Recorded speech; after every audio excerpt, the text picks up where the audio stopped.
He woke up because he couldn't breathe. Not suffocation, it's worse. The air entered the lungs, but it seemed to freeze there, turning into a viscous substance. The cough started in the 3rd minute, the spasms arched his body, and something sharp scratched in his throat, as if he had swallowed broken glass. Mark grabbed the bedside table, knocked over a bottle of pills, but instead of the usual clathramaxil, his fingers came across baby cough syrup. Bright pink, with a cartoon teddy bear on the label. Sweet Dreams, the advertisement read. VitaCare pharmaceutical company launched it 6 months ago. The revolutionary formula, instead of codeine, it is a synthetic analog without side effects. My parents were buying syrup in bundles until it started, this. At first, there were isolated cases. A child in Elmhurst stopped sleeping at all. 72 hours of wakefulness, followed by a heart attack at the age of 7. Then there was the mother from Breckenridge, who drank a bottle to calm her migraines. She was found in the garage, gnawing on the wiring, repeating that, the metal is cold, but it should be cold in her teeth. Mark knew too much. He was an operator at a factory in Sector D where the base was mixed. That day. No, it's better not to remember. After his shift, he stayed late to find his lost watch. I heard screams from the boot lab. Not human, animals, but, with synthesizer notes. It was like someone had run a rat's squeal through a guitar processor. When he crept up to the window, he saw them. 3 figures in biosuits were burying something wrapped in black polythene in the courtyard. The size of a dog. Or a child. He quit the next morning. I was going to leave until the letter arrived. We know what you saw. If you want to live, forget it. Or take a dose. You'll like it. There were 6 vials of Sweet Dreams in the box. He threw them away. But after a week, the cough returned. And with it, the smell. Sweet as rotting apples. He's everywhere, in the car, on the pillow, even when Mark covers his mouth with his palm. He found a baby doll on the porch this morning. The plastic eyes were watering with pink liquid. Inside was a voice chip that hissed, "It's time to try. You already want to, don't you?" Ella pressed the phone to her ear while the ringtone blended with the sound of the rain. Mark's 9th call in an hour. There was a click on the phone, finally. "Where the hell are you? We have to. He's in you." Mark's voice sounded foreign, like it was passed through a fan. "In the bones. Do you feel how they creak? The line is dead." Ella stared at the wet glass of the taxi, trying to shake off the chill. She and Mark hadn't spoken in 2 years, ever since he'd abandoned her in a rented apartment with debts and a positive pregnancy test. But yesterday's message. The photo of the doll with the caption, "They gave me your new address," made her shiver all night. The taxi driver turned onto a dirt road. "I can't drive through anymore, the bridge is washed out. It's a half-kilo walk to the farm." The rain lashed her face with icy needles as she walked past the flooded greenhouses. Mark's farm was abandoned before his time, rusty barrels of pesticides, a shed with a sunken roof. And the smell. The one with the rotting apples. Stronger than in the city. The door to the house was open. There are traces of dirt in the hallway, but not outside. It was as if someone had crawled out from inside. In the kitchen, Ella froze. The refrigerator is displaced, and there is a hatch behind it. A metal door with a combination lock. The code? She entered the date of their last meeting, the day she had an abortion. Click. The stairs led to the basement. The walls are lined with lead, the floor is hospital, colored linoleum. In the center is a dentist's chair, chained to the floor. On the tray, syringes with pink liquid, a scalpel, and a doll. The one from the photo. "He said you'd come." Ella screamed.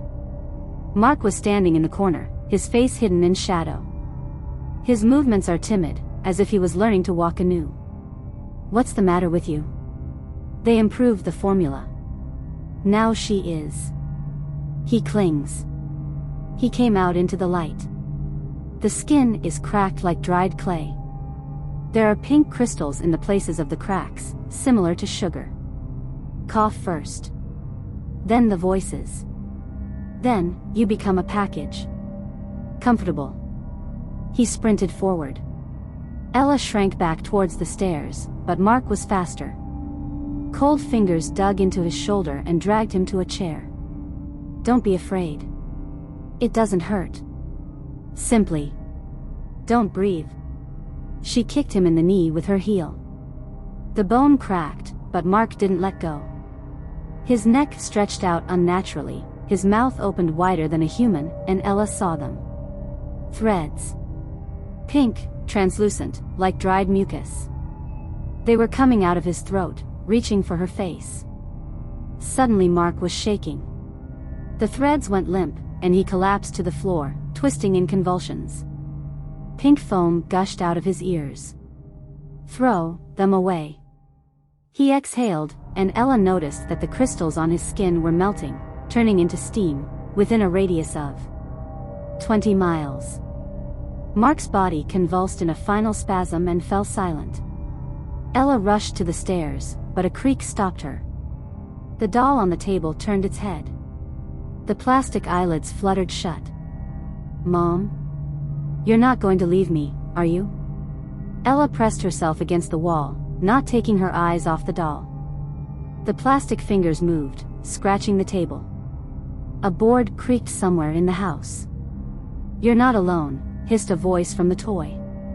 He promised. She ran up the stairs, grabbing a scalpel along the way. The rain had already stopped, but the smell of rotten apples was ingrained in his clothes.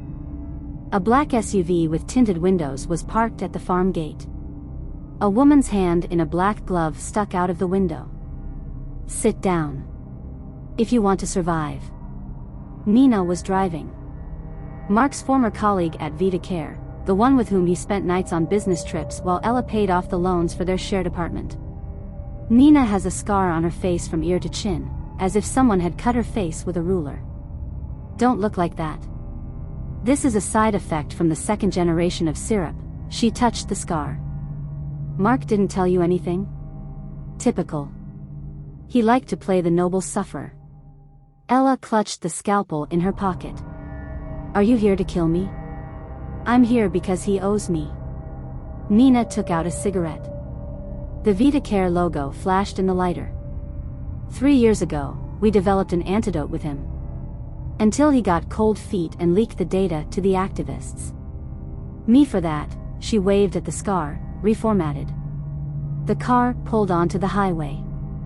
Nina talked about the laboratory under the old cinema, about the test children from orphanages, about how the syrup changes DNA, turning mucous membranes into factories for the production of crystals. Why are you telling me this? Because you carry it inside you. Ella felt her stomach grow cold. Abortion. They gave me an abortion at the VitaCare clinic. They didn't. It was replaced. Nina threw a folder at her. Inside is an ultrasound scan with the date of last year. Child's gender, girl. They implanted an embryo with a modified genome in you. You are an incubator. Cough will start in 2 days. A week later, crystals. Ella dug her nails into the seat. There was a subtle ringing in my ears, just like the day after the operation. Why me? Because Mark asked. I thought it would save you by changing your documents. Idiot. Suddenly Nina abruptly turned onto a dirt road. A motorcycle without headlights flashed in the mirror. They found us. Hold on, the chase took them to an abandoned quarry. Nina pulled a revolver out of the glove compartment, but Ella grabbed her wrist. You knew. All these years. And she was silent? I tried to forget him. For the first time, Nina's voice faltered. We loved each other. Until you showed up. Shot. The glass of the driver's door crumbled. Nina pushed Ella out, covering her with her body. The bullet hit her in the shoulder. Run to the water pump. There's a trapdoor. She handed Ella a key card. If you survive, find ours. The second bullet tore off the word in mid-sentence. The hatch led to a bunker, the walls of which were plastered with photos. Mark and Nina are in the lab. Mark and Ella in the park. Mark holding a baby in his arms. Her child? On the table is a hard drive labeled antidote. Version 2.1 inch. Next to it is a bottle of blue liquid and a printout. Side effect: complete memory cleanup. The subject loses attachments, injuries, and a sense of identity. Ella heard footsteps. A stranger in black stood in the doorway. Mask, distorted voice. Give me the disc. Or join the raw materials for the next batch. She grabbed the bottle. The blue liquid promised peace. Forget Mark. Nina. Pain. Fear. No. I'll remember. She smashed the bottle on the floor. The glass bit into his palm, and the blue liquid spread to the hole in the floor. There was a roar from somewhere below, like a hungry animal waking up. The stranger stepped back. You just killed us all. Ella found her in a cell under the bunker. A girl. About 5 years old, with hair the color of her former lipstick. There's a number on the arm. Batch 0813 is the date of her abortion. Mom? The child reached out to her. Pink slime oozed out from under the nails. The phone in Ella's pocket vibrated. Text message from an unknown number. She will die in 48 hours without an antidote. Return the disc and you will receive a dose. The choice is yours. The girl pressed herself against the bars, and Ella saw how the pink veins under her skin throbbed in time with her own heart.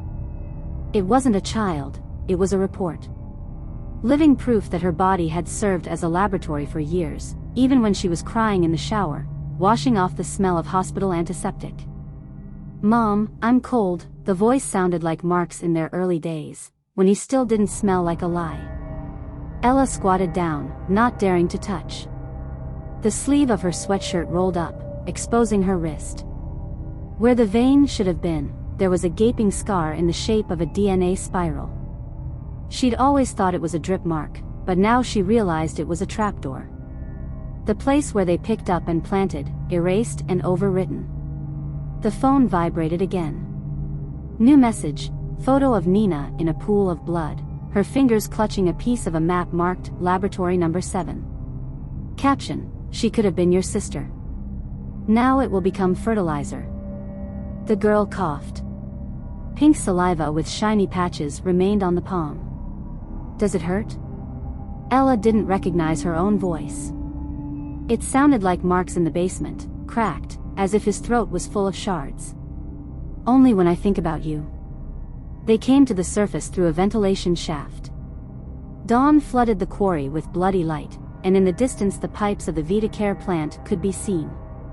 The girl, whom Ella named Lucy, was shivering, wrapped in her jacket. Concrete crunched behind him. A stranger in black was standing in the doorway, holding a pistol with a silencer. His mask was made of the same material as the walls of the bunker, a matte gray that absorbs light. You underestimate VitaCare. We are not just a company. We are evolution. The voice sounded mechanical, but there was something familiar in the intonation. Your daughter is not a child. This is the format. Packaging for a formula that will rewrite the immunity of humanity. Imagine a world without cancer, without aging, and without freedom. Ella stepped between him and the cage. You are replacing the soul with chemistry. His fingers twitched on the trigger. The soul is a myth for those who are afraid to admit that humans are biorobots. The brain is a processor, the heart is a pump. We just, updating the software.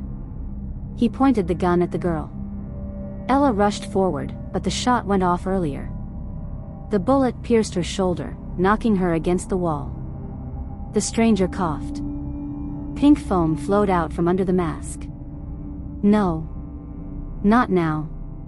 He fell to his knees, tearing off his mask. Mark's face was underneath it. Or rather, what's left of it. Crystals sprouted from the eye sockets like quartz tentacles, and the lips fused into a single film. He reached out to Ella, but his fingers crumbled into the sand. I'm sorry. They told me. You will accept her, as a part of me. His body collapsed, turning into pink dust. The girl in the cage was hysterical. Dad? Dad, don't go away. Ella crawled over to her, clutching the wound. The code on the lock of the cage is the date of their first meeting with Mark. Click. The child clung to her, and Ella felt the crystals under his skin react to her blood. They moved, weaving into her blood vessels like parasites searching for related DNA. Mom, I don't want to eat you, the girl whispered, but they put it in my head. They came to the surface through a ventilation shaft. Dawn flooded the quarry with bloody light, and in the distance the pipes of the VitaCare plant could be seen. The girl, whom Ella named Lucy, was shivering, wrapped in her jacket. What are we going to do? Lucy asked, spitting out a pea-sized crystal. Ella was looking at the factory. She recalled how Mark laughed at her fear of pills. Science is the religion of our time. And I am her apostle. Now she understood that he was right, but he had forgotten that every religion has a devil. We'll kill them, Ella said. Murder is bad. Sometimes it's the only way to stop being an accomplice. She took Lucy's hand and they walked along the fence. There were empty bottles of Sweet Dreams lying in the grass with a new logo, approved for schools and kindergartens. It turned out to be easier than expected to get into laboratory number 7. The guards were coughing and spitting pink lumps into glasses with the company's logo. The elevator required a key card, but Lucy just put her palm up and the scanner flashed green. They built me a chip, the girl explained, so I could always come home. The main laboratory resembled a church. The stained glass windows depicted scientists in white coats holding out flasks to angels. In the center is an altar with a giant bottle of syrup. At its foot stood the CEO of VitaCare, Dr. Rensler, the one who gave the interview about saving humanity. Ella Graves, he smiled like a relative at a funeral. You're late. Batch 0813 is already on sale. Lucy hid behind Ella. You mean in schools? Ella took out the antidote CD. I will destroy everything that you have built. Rensler sighed, adjusting his tie with a syrup molecule clip. You're like everyone else. You see the evil in progress. But what is evil? It's just a misunderstanding of the greater good. Your daughter is the beginning of a new race. People who don't need food, sleep, or affection. People need attachments. Ella squeezed the disc so that the plastic cracked. Otherwise we will. Effective? Rensler stepped closer. Mark also resisted. Until we showed him the video. How you cry in the office after an abortion. How you beg him to come back. He has become our best agent. He is ideally suited to implement the formula. Lucy suddenly screamed. Her skin was translucent, revealing a skeleton of pink crystals. Mom, I am. Rensler pulled out his gun. It's time to choose. Give her an antidote and let thousands die, or inspire the world to change. Ella looked at the disc. The label, version 2.1, was flickering. She remembered Nina's words, the antidote erases memory. But sometimes oblivion is a mercy. Lucy, she knelt down in front of her daughter, what would you choose? The girl wiped away her pink tears. I want to remember. Even if it hurts. Ella inserted the disc into the port at the base of the bottle. The screen blinked, activation, spraying. Rensler screamed, but it was too late. The glass bottle exploded, releasing a blue mist. It enveloped the crystals, turning them into ashes. Lucy hugged Ella until her body began to crumble. Thank you for not letting me become a monster. Ella left the building, holding only a teddy bear with the label, Sweet Dreams, in her hands. Empty vials were strewn along the way. In the distance, people were screaming as they discovered that their mild cold was no longer being treated. She sat down on the side of the road and took out her phone. Last message from an unknown number. You have killed the future. But the past lives in you. Thank you for your cooperation. Ella ran her fingers through her hair. Something hard began to move under the skin on his wrist. Romance here was like poison, sweet in taste, but corroding everything inside. Ella stared at the teddy bear, remembering how Mark had given her the same one on their first anniversary. Then he said, "That's so you don't cough at my nonsense." Now the toy smelled like chemical strawberries, and his joke had a sinister meaning. She touched her wrist. A crystal was moving under her skin, but not pink, but bluish, as if the antidote had left a piece of Lucy in her. Ella closed her eyes, and Mark's face floated in front of her, not distorted by the formula, but the way it used to be. Slight unshaven face, wrinkles around the eyes from constant laughter. He always laughed at her fears. "You're afraid of everything, like a child," he said, putting his arm around her shoulders in the empty laboratory. "But it's cool. Fear is a sign that you have something to lose." They hid from security after midnight, sneaking through the corridors of VitaCare like teenagers looking for adventure. Mark showed her test tubes with future medicines, and she drew funny faces on them. One day, he pressed her against the refrigerator with samples, and his lips smelled like mint gum. "We're going to change the world," he whispered, kissing her neck. "Let's make sure that no one else gets sick." She believed. Even when he started disappearing at night, talking about urgent projects. Even when I found someone else's lipstick in his jacket. Nina wasn't a scarred monster back then. She wore scarlet dresses and laughed the loudest at corporate parties. Memories. Ella took out of her pocket the crumpled envelope she had found in the bunker. Mark's letter, dated the day of her abortion. "Al, I can't lose you. They found out about Nina and punished me. They said, either you participate in the trials, or they will implant the formula for you through ours, through your daughter. I chose the latter. They may hate me, but you will survive. I'm sorry I can't be with you. Just remember, every morning I look at your picture and steal a drop of syrup so that one day we can escape. Even if I become a monster, I will be your monster." She crumpled the letter, but then smoothed it out with her palm. At the bottom was a drawing of her and Mark silhouetted in the rain. He always drew this when he was nervous. An ambulance blocked the road. A doctor in a respirator came out to her. "Miss Graves? You're wanted." Ella backed away, but a voice sounded from behind. "Don't be afraid. It's me." Nina was sitting in a wheelchair, her face hidden by a mask. Her hand, wrapped in bandages, was shaking, holding a vial of blue liquid. "The antidote. The last dose. For you." "Why?" "Because Mark loved you. And I." She coughed, and the bandage on her neck turned pink. "I loved him. Enough to save what he valued." Ella took the bottle. The blue liquid shimmered like tears. "He was talking about you. After us. He said you draw stars on laboratory magazines. That you're afraid of elevators. That you hate lies." Nina took off her mask. The scar now covered his entire face, but there was no hatred in his eyes. "I tried to hate him. It didn't work out." Ella injected the antidote into a vein. The pain was fiery, but after a minute the crystal under the skin crumbled. Nina watched as the life left her body and whispered, "Tell him. If you do, that I don't regret." She died with Mark's picture in her hand.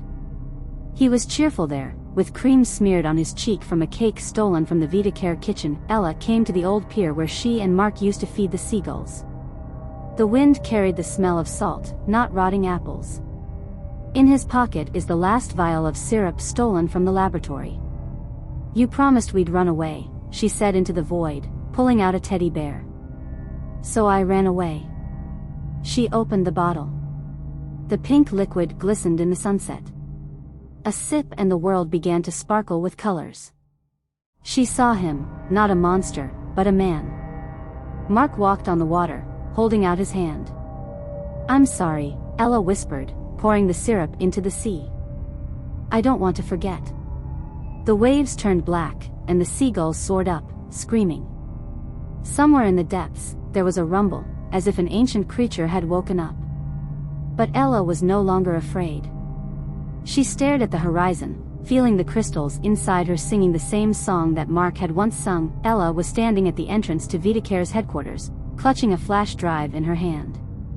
Not the one with the antidote, but the other one found in Nina's pocket after her death. It had the logo of the Sunny Beach Orphanage, the one from where the volunteers were taken for testing. She entered without hiding her face. Security cameras escorted her to the elevator. The guards coughed into their fists, not even trying to stop them. "They're already infected," Ella realized. The formula worked as planned by the corporation. 2 weeks after spraying the antidote, the side effect returned 10 times stronger. Classical music was playing in CEO Rensler's office. He was watering an orchid when Ella threw the flash drive on the table. "What is it?" "The last cry of a revolutionary?" Report for 2019. A list of children from the orphanage who died during the ordeal. Among them. She paused, Senator Crowley's daughter. Rensler didn't flinch, but his fingers gripped the watering can so tightly that the plastic cracked. "The back door." "Wise. But you don't understand, we are legal." The senator himself signed the permit for the experiments. Ella took out her phone, turning on the recording. Rensler's voice: "If a child dies, blame the birth defect. Parents will swallow it, just not to admit that they sold their child for our grants. It's not about morality anymore. It's about money," she said. "Your shareholders will run away like rats when the record goes online." Rensler laughed. "Do you really think I'm not prepared?" He pressed a button on his desk. The glass wall darkened, becoming a screen. "It's got Lucy on it. Lively. Chained to a machine pumping pink liquid out of her. Your daughter is our perpetual motion machine. While she's alive, we can synthesize the formula from her bone marrow. Destroy me, and she will die." Ella took out a scalpel. "Not the one I took from Mark's basement, but a new one, bought at a pharmacy on the way." "You're right.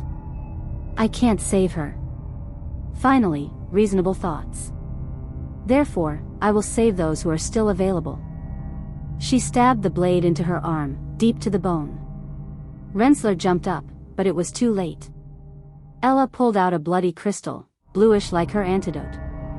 "You said it yourself, I am an incubator. My body has mutated the formula. When in contact with air, it is." The crystal began to hiss. The explosion was weak, but acrid smoke filled the room in seconds. Rensler coughed as he ran out into the hallway, but Ella was already entering the code on his computer. The entire VitaCare archive, tests, fake reports, lists of bribed politicians, went into the public domain. The last deal. She managed to get to Lucy's lab. The girl was asleep, hooked up to the tubes. Ella pulled out the catheters and picked her up. "I'm sorry, I couldn't." "Mom," Lucy opened her eyes slightly, "I knew everything." "I agreed." Ella froze. "They promised that if I helped, they wouldn't hurt you. But you ruined everything." The girl smiled, and Ella saw Mark in that expression. His stubborn, stupid smile. "Now we're going to die together." Sirens wailed as they went out onto the roof. Lucy put her arms around her neck, whispering, "I never became human. But you taught me to be afraid. This, nice." They stepped down while VitaCare was burning behind them. A month after the data leak, VitaCare shares fell by 80%. Senator Crowley committed suicide, and Rensler fled to the country without extradition. The media called the story a fake, and the syrup was renamed Vitavel and sold as vitamins. There were videos only in underground chat rooms, the falling bodies of Ella and Lucy. Slow motion showed that at the last second Ella turned around, covering her daughter with herself. But it didn't matter. Because the day after their deaths, a drone with a hologram appeared in the sky above the city, a giant bottle of sweet dreams, and the inscription, "Thank you for choosing VitaCare." People were filming it on their phones, laughing. And then they coughed. Quiet at first. Then it gets louder.